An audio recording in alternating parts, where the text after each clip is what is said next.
Hey everyone, how are you doing today? Hope you're doing great and ready for today's episode. سلام به همگی. با یک جلسه دیگه از درس‌های زبان انگلیسی بامبو لنگویج اومدیم به خونه هاتون. امروز میخوام در مورد relative clauses صحبت کنم. درس خیلی مهمی هست، مربوط به لول upper intermediate و advanced میشه. حتما نگاه کنید با دقت. So, let's get started.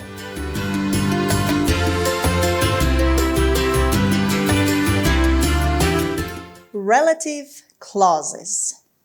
What are relative clauses? Relative clause به معنی جملات موصولی هست. یعنی در واقع جملاتی که توسط یک relative pronoun به هم وصل میشن. We can use a relative clause to join two sentences in English or to give more information about something. از relative clause ها استفاده زیادی میکنیم و معمولاً به دو دلیل یا دو تا کاربرد داره. یکی این که دو تا جمله رو به هم وصل میکنه و دوم این که ازشون استفاده میکنیم تا در مورد چیزی یا کسی اطلاعات بیشتری بدیم. یعنی به جای اینکه یک کلمه یه صفت مثلا به کار ببریم، اینجا میتونیم یک relative clause به کار ببریم، یک عبارت موصولی، یک جمله موصولی به کار ببریم. خب اول این دوتا مثال رو نگاه کنید تا یه ایده‌ای دربارش بگیرید تا بعد بریم سراغ درس. I bought a new car. It is very fast. It refers to which word or words? It refers to a new car. A new car. خب میبینید میگم I bought a new car. من ماشین جدید خریدم. It is very fast. اون خیلی سریعه. این it در واقع داره برمیگرده به a new car. یعنی ما یک بخشی از جمله اول رو دوباره داریم توی جمله دوم تکرار میکنیم. و جمله دوم داره توضیح بیشتری میده در مورد این ماشین جدیدی که من خریدم. ما میتونیم این دوتا جمله رو بیاریم در قالب یک جمله بیان کنیم با استفاده از یک relative clause و relative pronoun. خب چطور؟ it رو حذف میکنیم. چون داریم در مورد این کار صحبت میکنیم میتونیم از that استفاده کنیم. یعنی بگیم I bought a new car that is very fast. یعنی من یک ماشین جدید خریدم که خیلی سریعه. خب در زبان فارسی ما relative pronoun به اون شکل نداریم. در واقع همه رو با که میگیم. مثلا میتونیم بگیم آن مردی که لباس توسی پوشیده معلم من است، عموی من است، پدر من است. خب این که لباس توسی پوشیده در واقع توضیح بیشتره دیگه و با که داریم میگیم. یا همین جمله‌ای که براتون گفتم من یک ماشین جدید خریدم که خیلی سریعه. پس میبینید ما در تمام جملات relative clause'i که در فارسی استفاده میکنیم که داریم. در انگلیسی ولی به چه صورت هست؟ در انگلیسی یه جاهایی حتما دیدید به چشتون خورده که کلمات پرسشی وسط جمله اومدن، مثل who، مثل which، مثل where، مثل when. یا این کلمه that رو ممکنه خیلی دیده باشید که اینجا that دیگه به معنی آن نیست، که معنیش کردم. به اینها میگیم relative pronouns، ضمایر موصولی که هر کدوم کاربرد خودشونو دارن و برای منظور خاصی استفاده میشن. مثال دوم رو ببینید. She lives in London. She likes living in London. خب توی این دوتا جمله میبینید که یک بخش مشترک هست. Lives in London و living in London. این دوتا بخش مشترک هست و نیازی نیست ما تکرارش کنیم. برای اینکه از این تکرار جلوگیری کنیم میتونیم دوتا جمله رو ادغام کنیم در واقع با استفاده از ضمیر موصولی و به این شکل بگیم She lives in London which she likes. Which she likes. خب در جمله اول چه اتفاقی افتاد؟ تو جمله اول ما داریم اطلاعات بیشتری در مورد این ماشین میدیم و اینجا کاما نذاشتیم. از that هم استفاده کردیم و این that رو نمیتونیم حذف کنیم. ولی در جمله دوم She lives in London یه جمله کامل هست و اینجا کاما گذاشتیم چون داریم یک اطلاعات اضافه میدیم. این اطلاعات خیلی تعیین کننده نیست. اگه نگیم هم مهم نیست. و چرا which آوردیم؟ در واقع which به کل این lives in London یا living in London برمیگرده. زندگی کردن در لندن. میگیم او در لندن زندگی میکنه که خیلی دوست داره اونو. یعنی زندگی کردن اونجا رو دوست داره. خب اینجا میتونیم از which استفاده کنیم. یعنی شهری که اون خیلی دوستش داره یا کاری که دوست داره انجام بده داره انجام میده. خب we have two types of relative clauses as I mentioned here. The first type are called defining relative clauses and the second types are non-defining relative clauses. So I will clean the board and I will describe where we use each of these relative clauses.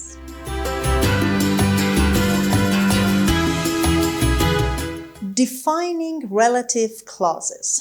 Define یعنی تعریف کردن. Defining relative clauses یعنی عبارات موصولی، جملات موصولی که تعیین کننده هستن، مشخص کننده هستن. We use them to define a noun, to give information about a noun, and to say which noun we mean. For example, I like the woman who lives next door. If I don't say who lives next door, we don't know which woman I like. خب پس این defining relative clause ها در واقع تعیین میکنن. اطلاعاتی که دارن میدن اطلاعات تعیین کننده و مشخص کننده ای هست که در مورد کی یا چی داریم دقیقاً حرف میزنیم. مشخص میکنه. خب وقتی که من میگم I like the woman، من اون خانم رو دوست دارم. خب کدوم خانم رو دوست دارم؟ The woman. Which woman؟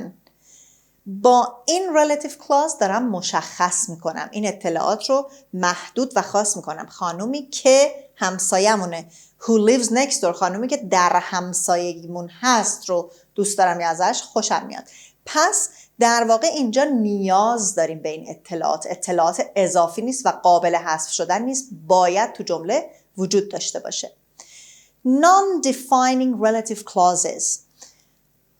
یعنی اینا تعیین کننده نیستن. این اطلاعات اضافی هست. We use non-defining relative clauses to give more information about something. For example, I live in Paris, which has some fantastic parks. خب وقتی که میگم I live in Paris, of course everyone knows where Paris is. خب همه دیگه میدونن پاریس کجاست. پس اگر که ادامه ندم جمله رو مشخصه دیگه.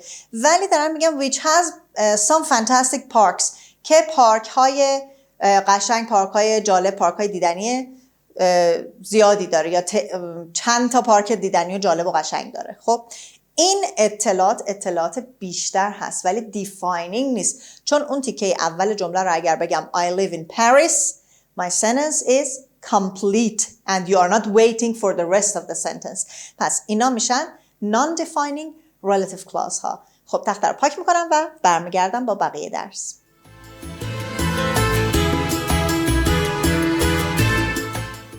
First, let's consider that the relative pronoun is the subject of the defining relative clause. خب اول اینا رو براتون توضیح بدم. Defining our relative clause, CLM clause. دیگه خلاصه نوشتم که جا بشه. Relative pronoun is the subject. خب در وهله اول فرض میکنیم که این relative pronounمون یعنی ضمیر موصولیمون نقش خودش نقش فاعل هست در defining relative clause. یعنی اینکه حتما باید باشه، نقش تعیین کننده داره. خب به این مثال ها نگاه کنید. We can use who, which and that in these kind of clauses as a relative pronouns. Who for people, which for non-human, other than people, for things, and that for both of them. خب پس ما اینجا میتونیم از relative pronoun ها یا ضمایر موصولی who برای افراد، اشخاص، انسان، which برای غیر انسان و that که به جای دوتاشون میتونه بیاد استفاده بکنیم. خب مثال ها رو ببینید. I'm looking for a secretary who can use a computer very well. Or I'm looking for a secretary that can use a computer very well. در واقع اول 2 تا جمله ما داشتیم. I am looking for a secretary. The secretary can use a computer very well. Or the secretary should be able to use a computer. یعنی من دارم دنبال منشی میگردم. اون منشی باید بتونه خیلی خوب از کامپیوتر استفاده کنه. خب پس یعنی چی؟ من به دنبال منشی میگردم که بتواند از کامپیوتر به خوبی استفاده کند. خب اینجا relative pronounمون نقش چیه؟ نقش فاعل هست. چرا؟ چون در جملات انگلیسی ما subject داریم همیشه، یعنی فاعل. After subject we have verb. همیشه بعد از فاعل چی داریم؟ فعل داریم. اینجا بعد از این who یا that چی اومده؟ can use. فعل اومده. بنابراین از اینجا میفهمیم که این relative clause نقش فاعل داره و داریم میگیم که بتونه از کامپیوتر استفاده کنه. کاملا مشخصه که نقش فاعلی داره. توجه کنید that رو میتونیم به جای who به کار ببریم. نکته بعد، در تمام این مثالایی که اینجا دارم براتون میارم، چون relative clause نقش فاعل داره و defining هست، یعنی تعیین کننده هست، we cannot drop it, we cannot omit it. ما نمیتونیم این who یا that رو حذف کنیم، به هیچ وجه نمیتونیم، باید باشه حتما. خب و secretary یعنی منشی شخص آدم دیگه، پس به جاش who میاریم. گفتیم میتونیم that رو هم بذاریم. مثال بعدی، she has a son who is a doctor or she has a son that is a doctor. خب جمله اولمون چی بوده؟ 2 تا جمله اول. She has a son, her son is a doctor or she has a son, he is a doctor. خب اینجا a son و he یا her son داره تکرار میشه. در واقع ما به جای اینکه بگیم او یک پسر دارد، پسر او دکتر است، میگیم او یک پسر داره که دکتره، یعنی پسرش دکتره دیگه. خب پس در واقع به جای این son who میشینه چون شخص هست و بعدش هم فعل داریم، پس اینجا نقش فاعلی داره. who is a doctor در واقع بوده her son is a doctor، پسرش دکتر است، پس نقش فاعل داره. مثال بعد، the people who live here are very friendly or the people that live here are very friendly. خب ممکن بوده جمله هم باشه those people live here they are very friendly. خب یعنی اون آدم ها اینجا زندگی میکنن و اونا خیلی مهربونن، خیلی خونگرمن، دوستانه رفتار میکنن. حالا ما پس میتونیم بگیم اونایی که اون افرادی که اون آدمایی که اینجا زندگی میکنن رفتار دوستانه دارن یا خیلی مهربون هستن. The people who live here are very friendly. یه تفاوتی این جمله آخری، در واقع جمله سومم، با جمله اول و دوم داره. توی جمله اول relative clause بلا فاصله بعد از فاعل اومده، داره فاعل رو توصیف میکنه، فاعل خود جمله هم داره توصیف میکنه، غیر از اینکه نقشش هم فاعل هست. ولی تو جمله اول و دوم ما در واقع یه جمله رو داریم و relative clause به عنوان یه جورایی مفعول رو داره توضیح میده. خب جاش فرق میکنه ولی نقشش نقش فاعلیه، چون بعد از این ضمیر موصولی فعل داریم. جاش فعلا مهم نیست، خود ضمیر موصولی نقش فاعل رو ایفا میکنه چون بعدش فعل اومده. خب هر ستای اینا در مورد شخص بود، who یا that آوردیم. 3 تا مثال بعدی. We bought a house which is 200 years old or we bought a house that is 200 years old. یعنی ما یک خونه ای خریدیم که 200 ساله است. 2 تا جمله اون این بوده. We bought a house. The house is 200 years old. خب ما house رو برای اینکه تکرار نکنیم برداشتیم. house غیر انسان هست. ضمیر موصولی which به جاش گذاشتیم و این جمله دومیه در مورد خونه است. در واقع داریم میگیم the house is 200 years old. اون خونه 200 سالشه دیگه. پس اینجا باز نقشش نقش فاعل هست. ولی کل این جمله موصولی داره چی رو تعریف میکنه؟ داره چی رو مشخص میکنه؟ مفعول جمله قبلی رو مشخص میکنه.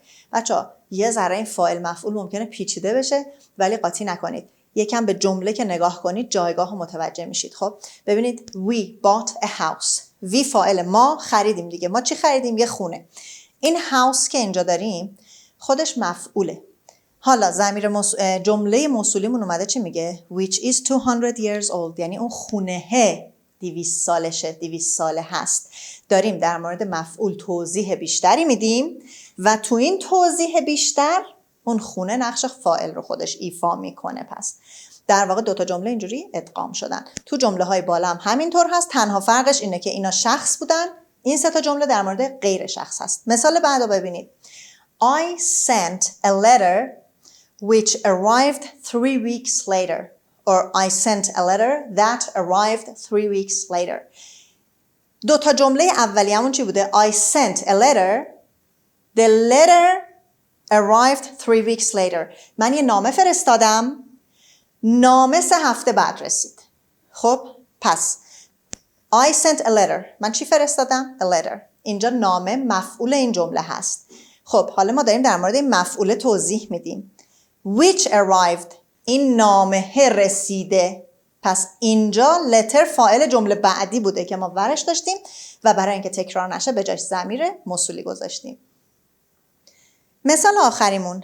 The camera which costs 100 euros is over there.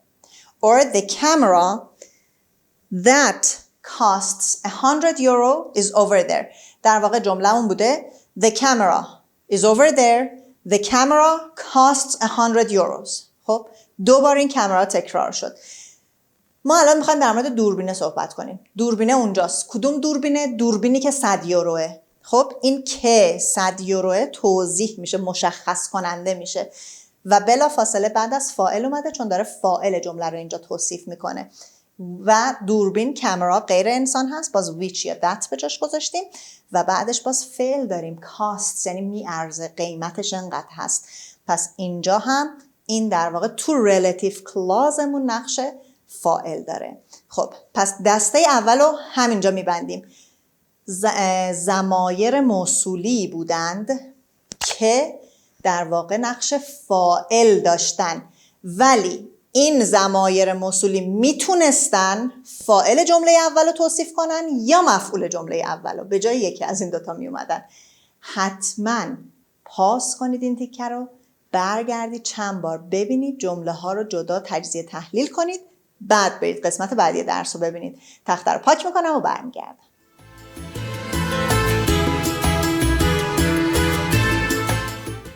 Next, let's talk about when the relative pronoun is the object of the defining relative clause. خب در این قسمت ما بازم داریم در مورد defining relative clause ها صحبت میکنیم، جملات موصولی defining، مشخص کننده، تعیین کننده. اما یه فرقی داره.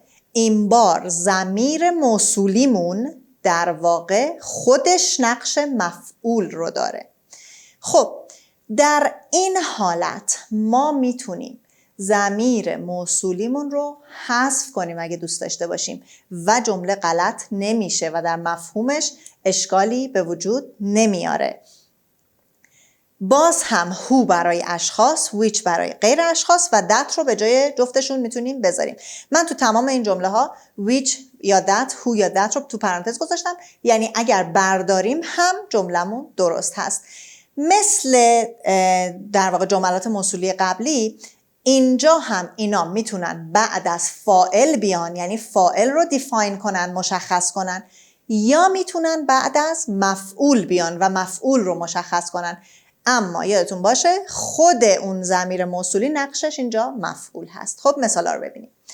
She loves the chocolate which I bought. Or she loves the chocolate that I bought. اگر من اینو بردارم باز هم درسته. She loves the chocolate I bought. یعنی اون شکلاتی رو که من خریدم دوست دارد. خب چجوری میگیم که این نقش مفعولی داره؟ بعد از relative pronounتون رو نگاه کنید. بعد از این ما I داریم. خب I که فاعل هست. بعد از I هم فعل داریم. پس هم فاعل داریم هم فعل داریم. و در واقع نقش بعدی که باید باشه مفعول هست که اینجا با relative clause آوردیم.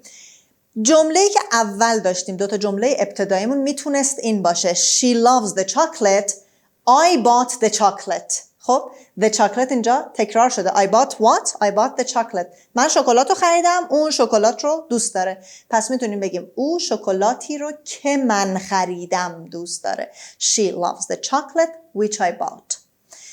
مثال بعد John married the woman who I had been to school with. Or John married the woman that I had been to school with. یعنی جان با خانومی ازدواج کرده که من باهاش میرفتم مدرسه. یعنی هم مدرسه من بوده قبلا. خب دو تا جمله‌مون اینجا در واقع بوده John married the woman I had been to school with that woman. اینجا woman تکرار شده و ما حذفش کردیم دومیه رو.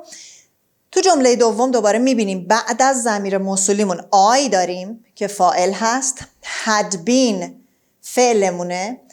had been to school with. خب I had been to school with یعنی من به مدرسه میرفتم با. خب با چه کسی؟ with who. پس اینجا نقش مفعول رو داره ضمیر مفعولیمون و میتونیم حذف کنیم بدون اینکه جملهمون اشکال گرامری پیدا کنه. یعنی بگیم John married the woman I had been to school with. خب توی این جمله اول و دوم دارید میبینید که خود این عبارت موصولی کجا اومده؟ بعد از مفعول جمله اولیه اومد دیگه. She loves chocolate. She subject. Loves verb. The chocolate object. پس توی هر دو تا جمله عبارت موصولیمون داره مفعول جمله اول رو توصیف میکنه، تعیین و مشخص میکنه و اطلاعات بیشتر میده. دو تا مثال بعد رو نگاه کنید. تو این دو تا مثال عبارت موصولی داره فاعل جمله رو دیفاین میکنه، توصیف میکنه یا تعیین و مشخص میکنه. The bike which I loved was stolen. یا the bike that I loved was stolen. میتونیم هم حذفش کنیم بگیم the bike I loved was stolen.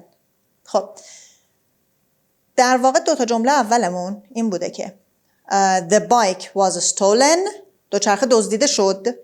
خب which bike? I loved the bike. I loved that bike. من عاشق اون دوچرخه بودم. یعنی دوچرخه‌ای که من عاشقش بودم دزدیده شد. خب پس ما داریم در واقع در مورد دوچرخه حرف میزنیم. دوچرخه‌ای که دزدیده شده و اینجا نقش فاعل داره. ولی بعد از این ضمیر موصولی ببینید I loved what? I loved the bike. پس ضمیر موصولیمون در واقع اومده جای این بایکی که قبلا اینجا بوده نشسته و نقش خودش مفعول هست. مثال بعد The woman who my brother loves is from Japan. Or the woman that my brother loves is from Japan. میتونیم حذف کنیم. بگیم The woman my brother loves is from Japan. یعنی اون خانومی که برادرم عاشقشه اهل ژاپنه. خب این بخش my brother loves در واقع داره کیو توصیف میکنه؟ اون خانومه رو و اون خانوم خودش فاعل جمله است. ولی عبارت موصولیمون چی میگه؟ میگه my brother loves her. پس این ضمیر موصولی که در واقع اومده به جای her نشسته نقش این مفعول هست. از شکل جمله هم میفهمیم بعد از ضمیر مفعولی my brother داریم که فعل love داریم و بعدش قطعا مفعول میخواستیم. خب دقت کنید پس یک بار دیگه میگم در جملات موصولی relative clauses که defining هستند ما برای اشخاص who به کار میبریم، برای غیر شخص which به کار میبریم، that رو به جای جفتش میتونیم به کار ببریم. این جملات موصولی میتونن بعد از فاعل جمله بیان مثل اینجا، میتونن بعد از مفعول جمله بیان و مفعول رو دیفاین کنن. ببخشید بله بعد از مفعول بعد از فاعل. خب ولی یه فرقی داشت. اگر خود اون ضمیر موصولی relative pronoun نقش خودش فاعل باشه، یعنی شما ضمیر موصولی رو که دیدید بعدش فعل باشه نمیتونید به هیچ وجه حذفش کنید. اما اگر مثل این جمله ها نقش خود ضمیر موصولی یعنی who و which و that مفعول باشه میتونید حذفش کنید بدون اینکه به ساختار جمله آسیب و اشکالی وارد بکنید. پس در حالت مفعول قابل حذف هستن، در حالت فاعل قابل حذف نیستن. از کجا بفهمیم که ضمیر موصولی فاعله؟ بعدش فعل باید باشه. از کجا بفهمیم ضمیر موصولی مفعوله؟ وقتی که مفعول باشه بعدش ما یه فاعل داریم و بعدش تازه فعلمون رو داریم. خب پس این هم فرق این دوتا نوع relative clauses. خب برای اینکه این درس رو کاملا یاد بگیرید و براتون مفهومش جا بیفته چند تا جمله بهتون دادم تو این قسمت که باید این جمله ها رو با استفاده از ضمایر موصولی با هم ترکیب کنید و به شکل یک جمله بنویسید.